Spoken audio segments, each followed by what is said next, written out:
Olá, meu amigo, minha amiga, eu sou Leonardo Alves, engenheiro civil da Macau, e nesse vídeo aqui eu vou falar um pouco sobre orçamento.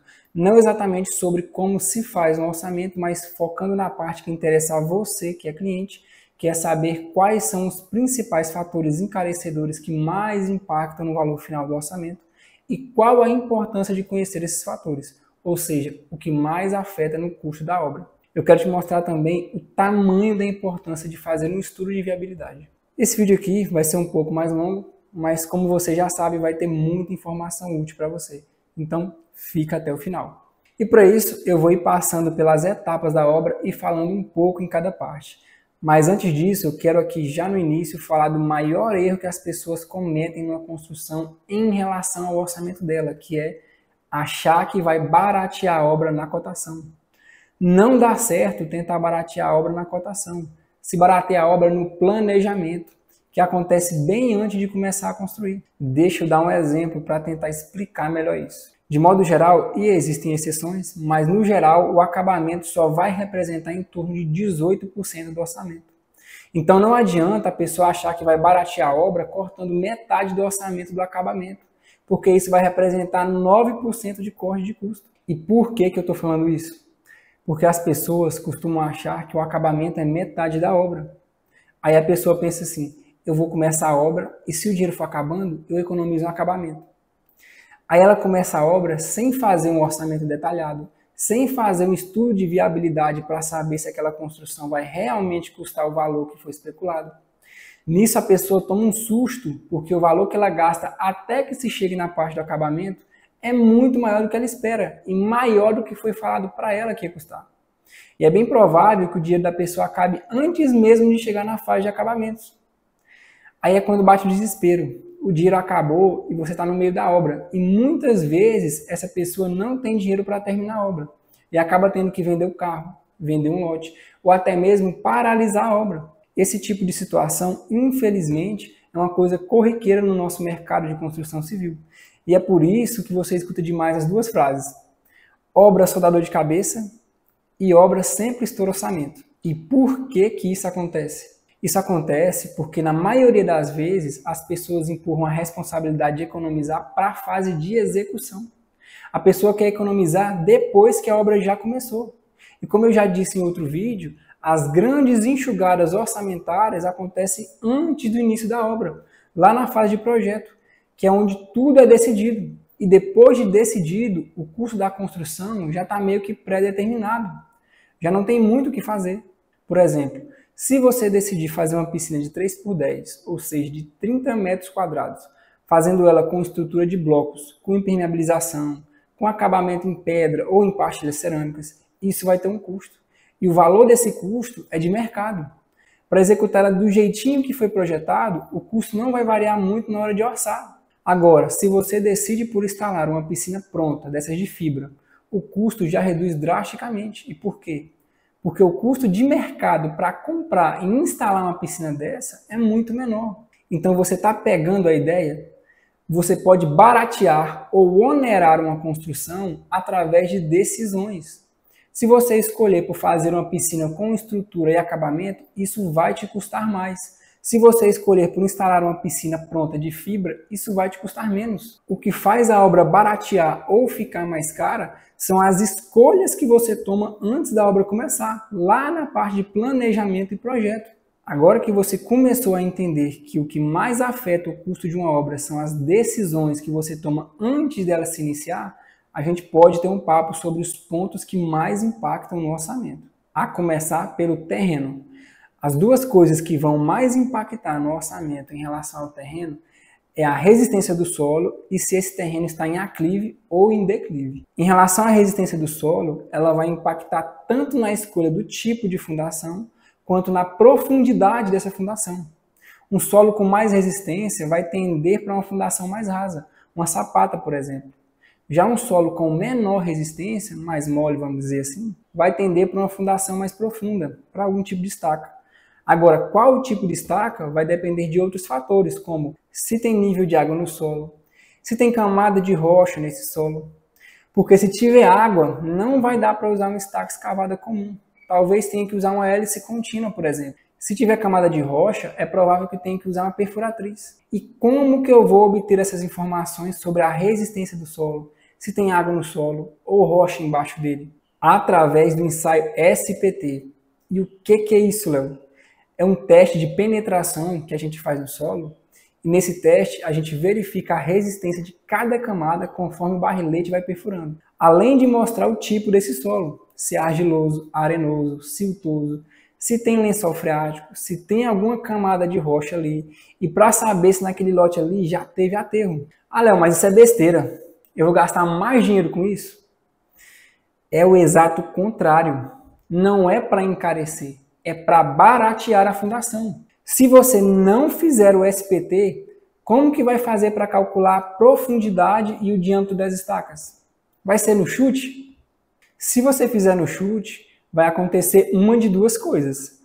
Ou essas estacas vão ficar menores que o necessário, nisso sua casa vai ter problemas com recalques, trincas e fissuras, e nisso você vai ter um problema estrutural. Ou então essas estacas vão ficar maiores que o necessário, e nisso você vai estar jogando dinheiro fora.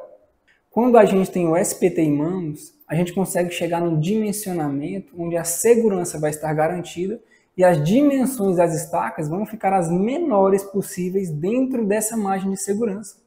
Nisso a fundação vai ficar a mais barata possível. Imagina que você vai construir uma casa de médio padrão de uns 100 metros quadrados mais ou menos. E que a fundação dessa casa ia ser feita com estacas de 6 metros de profundidade e 70 centímetros de diâmetro por padrão, vamos dizer assim. Porque é assim que seu vizinho fez, por exemplo. Aí você manda fazer o SPT desse solo. A gente faz o cálculo da fundação e descobre que dá para fazer a fundação para essa mesma casa com estacas de 4 metros de profundidade ao invés de 6. E fazer as estacas com 50 centímetros de diâmetro ao invés de 70. Você tem noção do tamanho da economia que uma mudança dessa traz? Você ia gastar aí uns 45 mil nessa fundação, por exemplo. E por causa dessa mudança, você pode ter uma economia na casa dos 10 mil reais. Um ensaio SPT vai custar aí de 2 a 3 mil reais para fazer 2 furos. Então, nesse caso, você investiu 3 mil reais no SPT para ter uma diminuição de 10 mil reais no gasto com a fundação. Ou seja, você acabou de ter uma economia de 7 mil reais, fora a segurança de ter uma fundação adequada. Porque, lembrando, todo o dinheiro que você investir nessa casa vai estar em cima da fundação. Eu comparo o SPT com o exame de raio-x. Da mesma forma que o médico não consegue ver através da sua pele e da sua carne para saber onde que o osso está quebrado, o engenheiro também não consegue saber o que tem debaixo do solo só olhando para o terreno. Já em relação ao desnível do terreno, ele pode ser em aclive ou em declive. Se ele for um aclive, se ele estiver subindo em relação à rua, uma das coisas mais caras vai ser o muro de arrimo, porque na grande maioria desses lotes, a gente vai ter que fazer um corte no solo para poder encaixar a casa. Nisso de cortar o solo, vai ficar ali uma parede de terra, que não pode ficar livre. E o que sobra é ter que fazer o arrimo ou então fazer um talude de pelo menos 45 graus ali. Fazer isso fica bem mais barato, só que isso toma um bom pedaço de espaço do terreno. Além do arrimo, tem outros fatores que encarecem o terreno em aclive, que são bota fora de terra, a impermeabilização das partes em contato com o solo que foi cortado, a drenagem, que é extremamente importante para evitar desmoronamentos, e o fato de que por esses trabalhos você vai ter um tempo maior em relação às preparações antes da construção se iniciar de fato. Agora, se for um declive, se o terreno estiver descendo em relação à rua, você não vai ter muitos custos de preparação como no aclive, mas a casa tende a ficar grande. Esse seria o maior fator encarecedor do aclive. Isso acontece porque conforme você vai construindo a casa em direção ao fundo do lote, vai ficando um espaço vazio por baixo do piso. Esse espaço vazio, se ele for aí maior que 3 metros mais ou menos, ele meio que pede, vamos dizer assim, para que você preencha ele com o pavimento inferior, para não ficar aquele famoso caixão perdido ali embaixo. Aproveitando que a gente está falando sobre solo, vamos falar um pouco sobre a fundação. Primeira coisa, a gente não escolhe o tipo de fundação que a gente quer. A gente escolhe a mais adequada para a situação com base em 4 informações: a resistência do solo, a profundidade, o tipo do solo e a carga proveniente da estrutura. Com essas informações em mãos, lembrando que esses dados do solo vêm do ensaio SPT que eu falei agora, a gente vai conseguir definir qual vai ser a fundação mais adequada e mais em conta para ser executada. Eu vou te dar números para explicar melhor isso. O SPT, como eu te disse, é um ensaio de percussão, ou seja, de batidas. O barrilete vai perfurando o solo e vai fazendo a contagem de quantas batidas foram necessárias para perfurar aquela camada. Então, quanto maior o número dessas batidas, mais rígido é esse solo. E lá no resultado do ensaio, sai esse número de batidas por camada. Só para você se situar, um SPT em torno de 20 já é um número bom para a fundação de uma casa. Um SPT próximo a 40 é altíssimo. Só que tem uma coisa, a perfuratriz que faz a escavação da estaca, ela tem um SPT limite, que geralmente é um SPT de 25. Passou disso, ela não consegue mais perfurar. Agora vamos supor que você não fez o SPT e o pessoal da obra decidiu por usar uma fundação do tipo estaca de 6 metros de profundidade. Nisso você contrata uma concretagem, compra o aço da fundação logo para não atrasar e quando chega no dia de fazer a perfuração da estaca, a perfuratriz começa a fazer o furo e quando dá 2 metros de profundidade, ela não consegue continuar porque o solo está rígido demais. E agora, bonitão?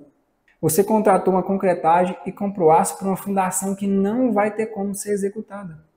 Se você tivesse feito o SPT, você tinha descoberto que a 2 metros de profundidade, o SPT tinha dado 29, por exemplo. Ou seja, o seu solo é muito duro, tem uma resistência muito alta. E para essa situação, você deveria ter feito uma fundação do tipo sapata, por exemplo. E agora você vai ter que mudar todo o plano, gastar muito mais dinheiro para finalizar essa etapa.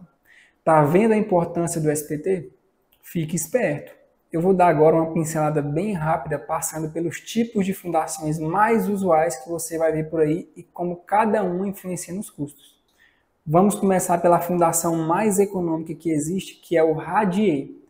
Você vai gastar pouca forma, pouco concreto, pouco aço e pouca mão de obra. Porém, para poder usar o radier, primeiro a resistência tem que ser alta nas camadas mais superficiais do solo e para poder usar o radier, na maioria dos casos, as paredes devem ser estruturais. Um ICF, paredes pré-moldadas em concreto ou blocos estruturais. A estrutura tem que distribuir a carga linearmente ao longo da parede. A carga não pode chegar pontual como um pilar, por exemplo, não. Temos também a fundação do tipo sapata, que são feitas em média a 1,5 metro de profundidade, que se usado nas condições adequadas vai gastar pouco concreto e pouco aço. Porém, as sapatas têm uma desvantagem que é o prazo para executar, que costuma ser bem grande e isso acaba gerando também um gasto maior com a mão de obra. Aí a gente chega nas estacas escavadas, que são excelentes porque são feitas com rapidez e quase não precisam de mão de obra. Por isso, geralmente vão ser a melhor opção para casas de médio e alto padrão. A depender, é claro, do solo. Muitas vezes a gente consegue fazer todas as perfurações em um dia e já concretar no dia seguinte, o que dá uma agilidade muito grande. E mesmo que se gaste um pouco mais de volume de concreto comparado a uma sapata, vai ser muito melhor por conta do trabalho para se fazer e do tempo gasto. Ah, então sempre vai ser melhor usar estacas? Não. Se o solo for muito duro e a estaca ficar muito rasa, já não vai dar certo usar estaca. Se o diâmetro da estaca ficar muito grande, também não vai compensar muito usar estaca. Como eu disse agora há pouco, a fundação que a gente for usar vai depender das características do solo do seu terreno e das cargas provenientes do peso da sua casa. Sobre o sistema construtivo. Hoje nós temos várias opções, algumas mais conhecidas, outras estão surgindo no mercado. Então eu vou tentar ser objetivo e falar das principais, que são as mais prováveis de você ver por aí e possivelmente de usar na sua construção. A começar pelo sistema mais comum de todos, que é o da alvenaria tradicional. A alvenaria tradicional é um sistema altamente artesanal, que tem pouco processo construtivo e por isso tem mais exposição ao erro. É mais difícil de fazer o controle de qualidade. Você tem muito desperdício de material. Por exemplo, as formas de madeira da estrutura que são descartadas. Tem uma certa quantidade de argamassa que é desperdiçada. Geralmente eles têm muito quebra-quebra de tijolos. É um sistema que gera muito entulho. Por ser muito artesanal, tem também o prazo de execução que costuma ser mais longo comparado a outros sistemas que eu vou falar já já. Porém, geralmente é um dos sistemas mais baratos e na maioria dos casos é o mais barato. Por isso é o mais usado. E em que situação que ele não é o mais barato? Geralmente quando o projeto viabiliza a alvenaria estrutural, ou quando o projeto é mais arrojado, vamos dizer assim. Porque quanto mais arrojado é o projeto, quanto maiores forem os ambientes, maiores forem os vãos, vai ficando mais caro ou vai ficando inviável executar aquele projeto em alvenaria tradicional. Você vai ter que partir aí para um sistema híbrido ou adotar outro sistema, como a estrutura metálica, que é o próximo sistema que a gente vai abordar. Em relação ao sistema de estrutura metálica, quando vale a pena utilizar? Geralmente, quando os vãos são muito grandes ou em espaços muito abertos. Por que, Léo? Porque em alvenaria tradicional, a gente tem um limite de tamanho em relação principalmente às vigas. Uma viga normal funciona bem até uns 7, 8 metros de vão livre, mais ou menos. Quando o vão passa disso, começa a ficar inviável usar concreto armado tradicional, por causa do deslocamento vertical que essa viga vai ter, a barriga que ela vai formar, e também por causa da altura que essa viga vai ter que ter para poder vencer esse vão. Nesse caso, você vai ter que usar concreto protendido, que é quando se usa cordoalhas de aço que ficam tensionadas dentro da viga ali, ou usar um sistema de estrutura metálica. Nos dois casos, vai existir um aumento considerável no custo da construção. E se os preços ficarem próximos, geralmente vai valer a pena usar a estrutura metálica por causa do tempo para executar. E porque é bem mais simples montar a estrutura metálica do que montar uma estrutura robusta em concreto armado, ou protendido, que é mais complicado ainda. Dependendo do caso, é possível montar a estrutura metálica de uma casa inteira em menos de uma semana, o que é uma vantagem muito grande. O que você tem que considerar é a mão de obra, que é especializada. Não é um pedreiro normal que vai montar ela. Você vai precisar de um caminhão Munk para erguer e posicionar os perfis metálicos. Durante o resto da construção, tem que existir um cuidado no encontro dos perfis metálicos com as paredes e as lajes por causa da dilatação, entre outros cuidados. Então, você percebe que vai ser necessária uma mão de obra mais especializada. Uma outra opção que a gente tem de sistema construtivo é a alvenaria estrutural, que é aquele tipo de construção que utiliza blocos de concreto que servem como estrutura. O intuito disso é eliminar as vigas e pilares. E nesse caso, a própria parede vai ser a estrutura. E onde se economiza com a alvenaria estrutural? Nela você vai ter uma redução muito grande nas formas, redução no uso de concreto, no aço, redução no tempo para executar e, na maioria dos casos, você vai ter uma fundação mais leve. Fora que você vai ter a possibilidade de usar radier na fundação, o que vai trazer uma economia muito boa. E quais são as limitações? Por não usar vigas e pilares, a alvenaria estrutural é mais propícia para vãos menores. Além do que, como as paredes fazem a função da estrutura, depois de feito, você não vai poder ficar quebrando parede. E isso traz uma certa inflexibilidade nas mudanças de layout depois que a casa ficar pronta.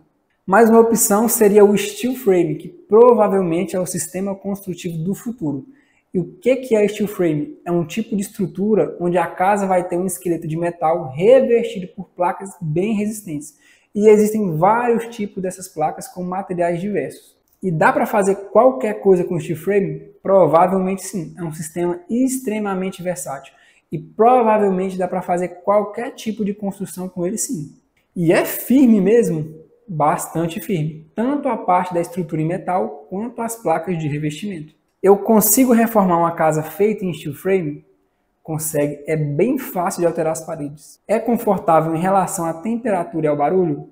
Sim. Se for executado corretamente, vai ter um desempenho térmico e acústico próximo ao da alvenaria tradicional. É possível economizar utilizando steel frame? Dá para economizar principalmente na fundação. Porque como a casa fica leve, na maioria dos casos dá para usar radier como fundação. Agora, no custo geral da construção, no custo final, o steel frame vai ficar mais ou menos aí de 20 a 30% mais caro do que se você usar um sistema tradicional.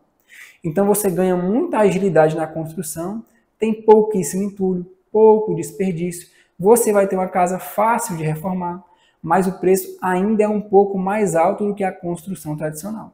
E quais são as limitações? Quando os vãos forem muito grandes, vai ser necessário usar um sistema híbrido, usando provavelmente perfis metálicos para complementar o steel frame.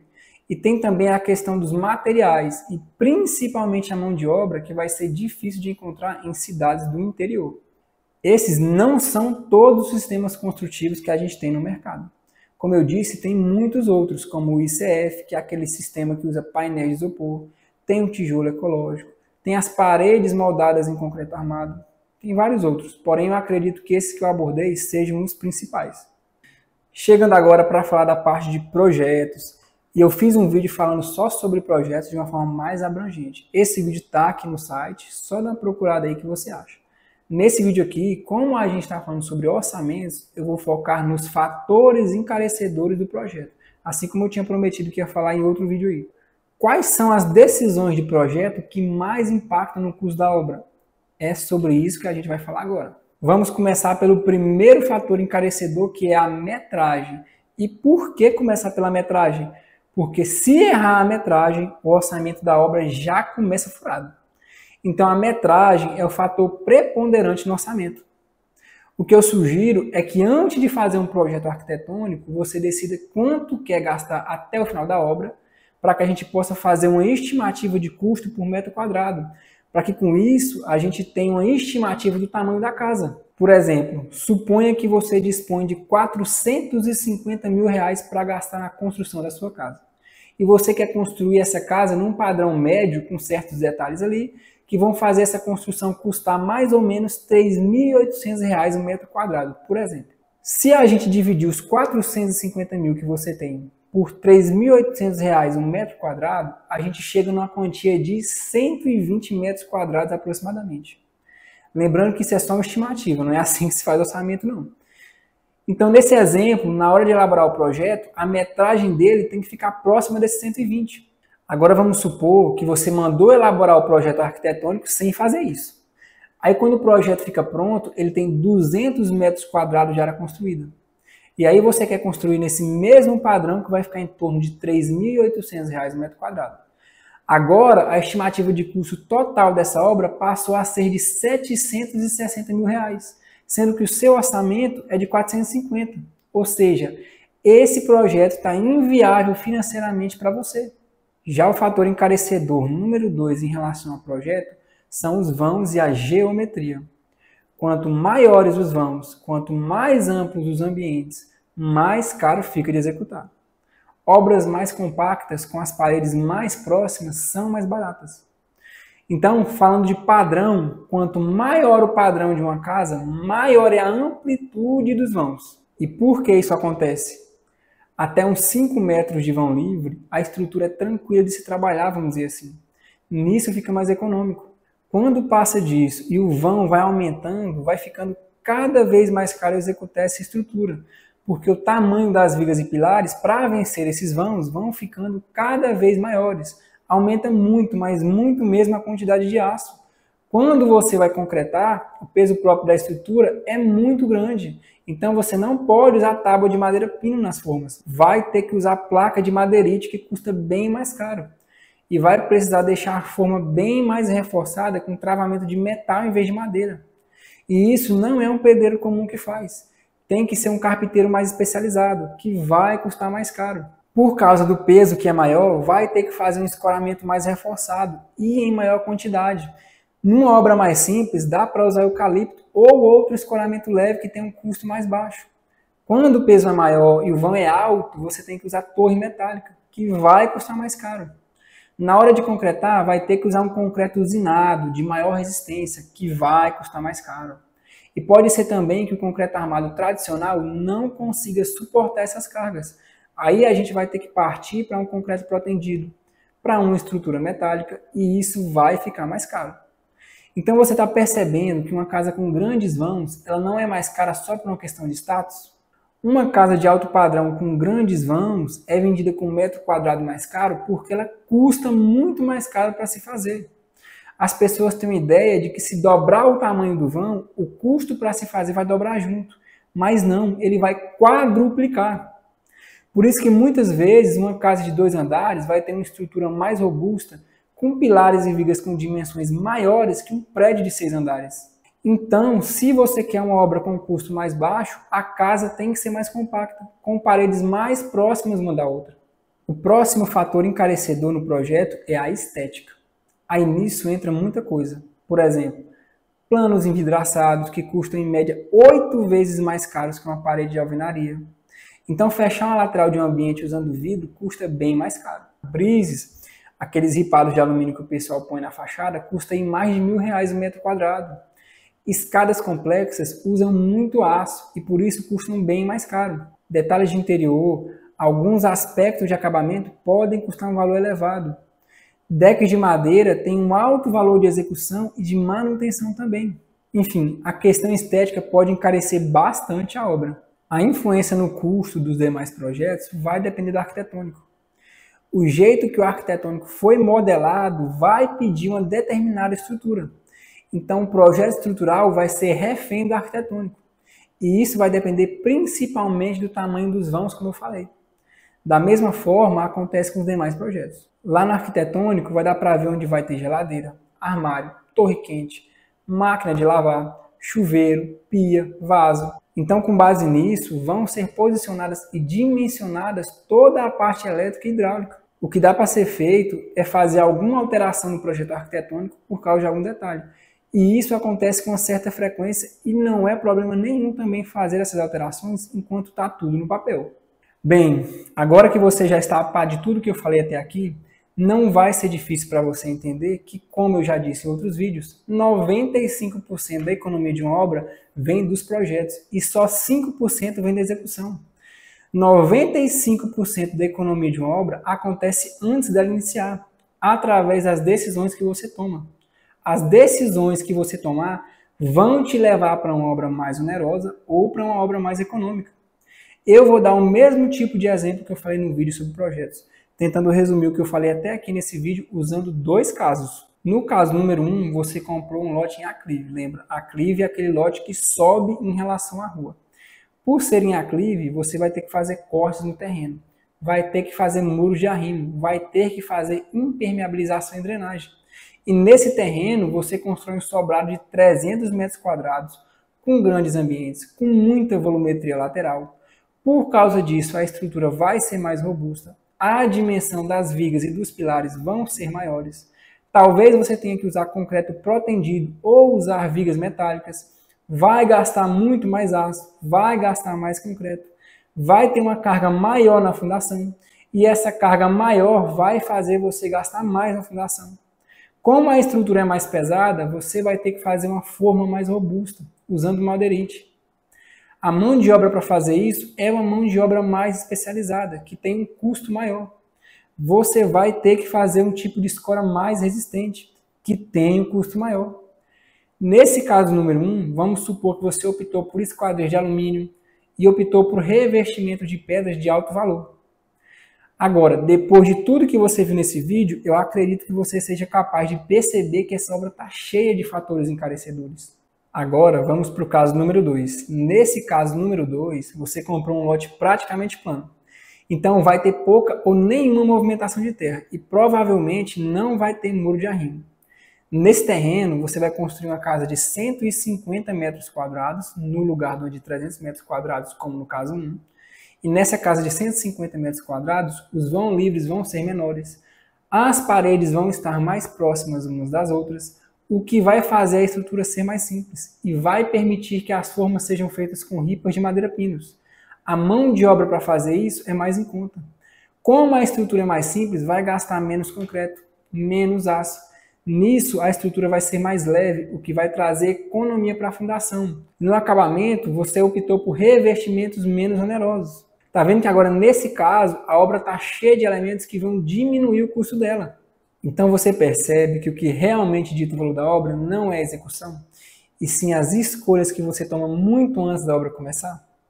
Quando você escolhe o lote, quando você escolhe o tamanho da casa, quando você escolhe a fachada, o tamanho dos ambientes, quando você escolhe o tipo de janela, o tipo de porta, quando você escolhe se vai ter painéis de vidro, o tipo de material das bancadas, os acabamentos em pedra, quando você escolhe o acabamento do piso e por aí vai. Cada decisão dessa que você toma, o custo da obra está sendo definido. Quando a obra se iniciar, a gente vai apenas executar uma coisa que já tem preço definido faz tempo. Não tem muito o que fazer em relação ao preço depois que a obra começar. O que pode ser feito é mudar as decisões e escolher outras opções.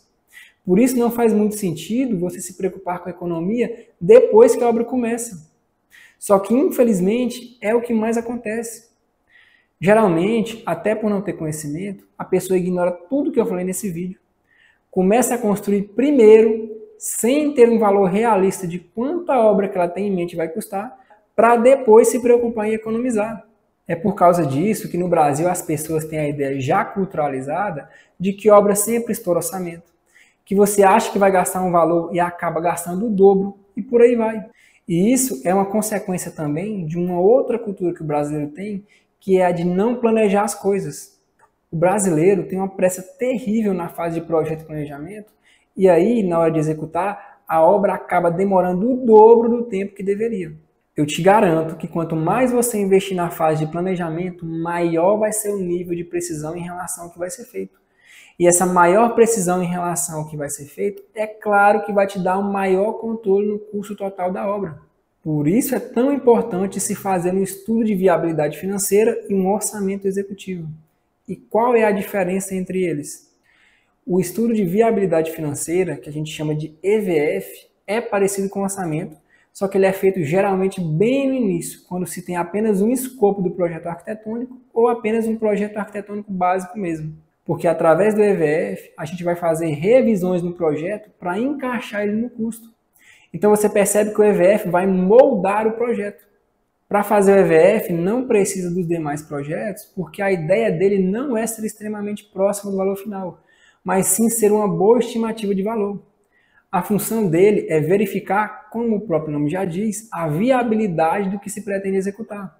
Serve para ver se aquela ideia de projeto cabe no seu bolso ou se ela está muito fora da realidade, para evitar que você entre numa furada.